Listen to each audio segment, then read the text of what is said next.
ಸಂಗೊಳ್ಳಿ ರಾಯಣ್ಣ ಒಬ್ಬ ಯೋಧ, ಸ್ವಾತಂತ್ರ್ಯ ಪ್ರೇಮಿ, ಕ್ರಾಂತಿವೀರ. ಅವ್ರ ಹೆಸರಿನಲ್ಲಿ ಒಂದು ಸೈನಿಕ ಶಾಲೆ ಮಾಡಬೇಕು ಅಂತೇಳಿ ತೀರ್ಮಾನ ಮಾಡಿ ಅದಕ್ಕೆ ಬೇಕಾದಂಥ ಎಲ್ಲ ಸಿದ್ಧತೆಗಳನ್ನು ಮಾಡಿ ಇಲ್ಲಿ ಸುಮಾರು 110 ಎಕರೆ ಜಮೀನನ್ನು ಸರ್ಕಾರದ ವತಿಯಿಂದ ಈ ಇವೆಲ್ಲ ಮಾಡಲಿಕ್ಕೋಸ್ಕರ ಸೈನಿಕ ಶಾಲೆ, ರಾಕ್ ಗಾರ್ಡನ್ನು, ಮ್ಯೂಸಿಯಮ್ಮು ಇವೆಲ್ಲ ಮಾಡಲಿಕ್ಕೋಸ್ಕರವಾಗಿ ಮಾಡಿತ್ತು. ಸೊ ಅದು ನಾನೇ ಶಂಕುಸ್ಥಾಪನೆ ಮಾಡಿದ್ದೆ, ಜಮೀನು ನಾನೇ ಕೊಟ್ಟಿದ್ದೆ, ದುಡ್ಡು ನಾನೇ ಬಜೆಟ್ ಎಲ್ಲ ಬಜೆಟ್ನಲ್ಲಿ ಪ್ರೊವೈಡ್ ಮಾಡಿ ಶಂಕುಸ್ಥಾಪನೆ ಮಾಡಿದ್ದೆ. ಈಗ ಭಾಳ ಸಂತೋಷ ಏನಪ್ಪ ಅಂದರೆ ನಾನೇ ಉದ್ಘಾಟನೆ ಮಾಡ್ತಾ ಇದ್ದೀನಿ. ಮುಖ್ಯಮಂತ್ರಿಯಾಗಿ ಶಂಕುಸ್ಥಾಪನೆ ಮಾಡಿದೆ, ಮುಖ್ಯಮಂತ್ರಿಯಾಗಿ ಉದ್ಘಾಟನೆನೂ ಕೂಡ ಮಾಡ್ತಾ ಇದ್ದೀನಿ. ಎಲ್ಲ ಚೆನ್ನಾಗಿ ಬಂದಿದೆ, ನೀವು ಎಲ್ಲ ಬರೀರಿ, ಇದೆ ಸ್ವಲ್ಪ ಚೆನ್ನಾಗಿ ಬಂದಿದೆ.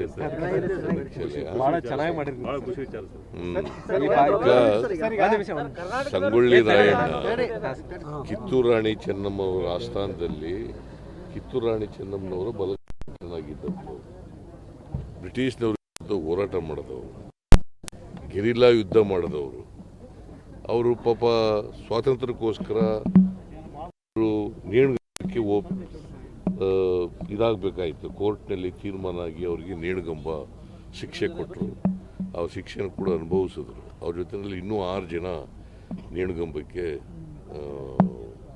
ಅವ್ರನ್ನ ಹಾಕಿದ್ರು ಕೋರ್ಟ್ನವರು. ಬ್ರಿಟಿಷ್ ಸರ್ಕಾರ ಮಾಡಿದ್ದು ಇದನ್ನು.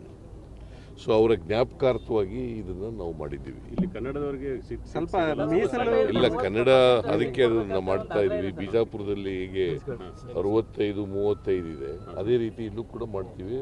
ಕರ್ನಾಟಕದವರಿಗೆ 65 ಸಿಗಬೇಕು, ಸೊ ಬೇರೆ ರಾಜ್ಯದವರಿಗೆ 35% ಸಿಗಬೇಕು ಅಂತ ಮಾಡ್ತೀವಿ. ಒಟ್ಟಾರೆಯಾಗಿ ಕ್ವಾಲಿಟಿ ಎಜುಕೇಷನ್ ಜೊತೆಗೆ ದೇಶಪ್ರೇಮ ಬೆಳೆಸ್ತಕ್ಕಂಥದ್ದು, ದೇಶಭಕ್ತಿಯನ್ನು ಬೆಳೆಸ್ತಕ್ಕಂಥದ್ದು.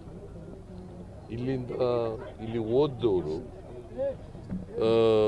ರಾಷ್ಟ್ರದ ಸೇನೆಗೆ ಸೇರ್ಲಿಕ್ಕೆ ಅವಕಾಶಗಳು ಸಿಗ್ತವೆ. ಸರ್, ಈಗ ಮಹಾರಾಷ್ಟ್ರ ಗೌರ್ಮೆಂಟ್ 65 ಹಳ್ಳಿಗಳಲ್ಲಿ ಇಲ್ಲ, ಈಗ ನಾವು ಎಲ್ಲ ಮಾಡಿದ್ದೀವಿ, ಮಾತಾಡಿದ್ದು ನಮ್ಮ ಚೀಫ್ ಸೆಕ್ರೆಟರಿ ಎಲ್ಲ ಮಾತಾಡಿದ್ದಾರೆ. ಅವರು ಕರ್ನಾಟಕದೊಳಗಡೆ ಬರಬಾರ್ದು ಅಂತ ಹೇಳಿ ಮಾತಾಡಿದ್ದಾರೆ. ಸರ್, ನಿಮ್ಮ ಮಗ ಹೇಳಿದ್ದಾರೆ ಇವತ್ತು 5 ವರ್ಷ ಲೋಕಸಭೆಯಲ್ಲಿ ಹೈಯೆಸ್ಟ್ ಸೀಟ್ ಗೆದ್ದಿದ್ದೆ, ಆದ್ರೆ ನಮ್ಮ ತಂದೆಯವರು 5 ವರ್ಷ ಪೂರೈಸ್ತಾರೆ ಅನ್ನುವಂತ ಮಾತನ್ನ ನಿಮ್ಮ ಮಗ ಎತ್ತಿದ್ರು ಅವರು ಹೇಳಿದ್ದಾರೆ.